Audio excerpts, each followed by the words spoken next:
J'ai vécu difficilement parce qu'avec le nombre d'enfants et de petits-enfants, je me rendais compte qu'eux vivaient une situation mais 100 fois pire que moi. Donc il faut toujours tout relativiser dans la vie.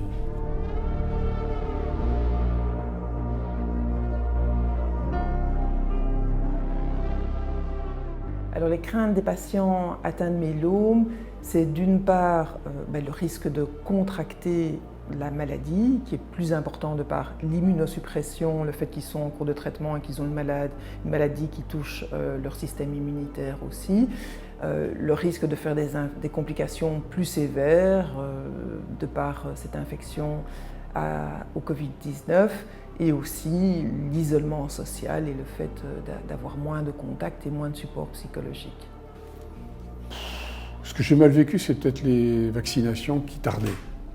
Mais ça a été long. Moi, j'ai 3 vaccinations avec le myélome.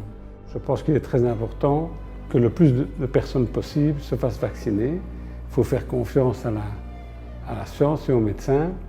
Et maintenant, je suis libre tout en restant vigilant, de prendre l'avion, d'aller au restaurant, au cinéma, de prendre une vie normale. Donc, surtout les personnes qui souffrent du myélome, il faut se faire vacciner. Alors dans notre hôpital, on a eu la chance de pouvoir proposer la vaccination aux patients assez tôt quand la vaccination était disponible. Donc à partir du mois de mars et jusqu'à la fin du mois d'avril, on a vacciné à peu près 500 patients considérés comme immunodéprimés et à risque, ce qui a fait en sorte que même les gens plus jeunes ont eu accès à la vaccination avant que cela ne puisse se faire via le gouvernement. Et donc ça, c'était une certaine forme de sécurité pour eux et aussi pour les autres patients qui n'ont pas encore accès au vaccin.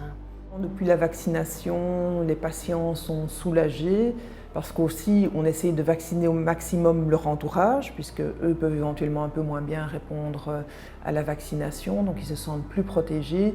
La plupart des patients atteints de myélome sont vaccinés, mais il y en a une petite proportion qui n'a malheureusement pas développé d'anticorps. Et donc pour cela, on a prévu de faire des tests particuliers au niveau cellulaire pour voir si on peut espérer avoir avec une autre dose de vaccin une réponse ultérieure.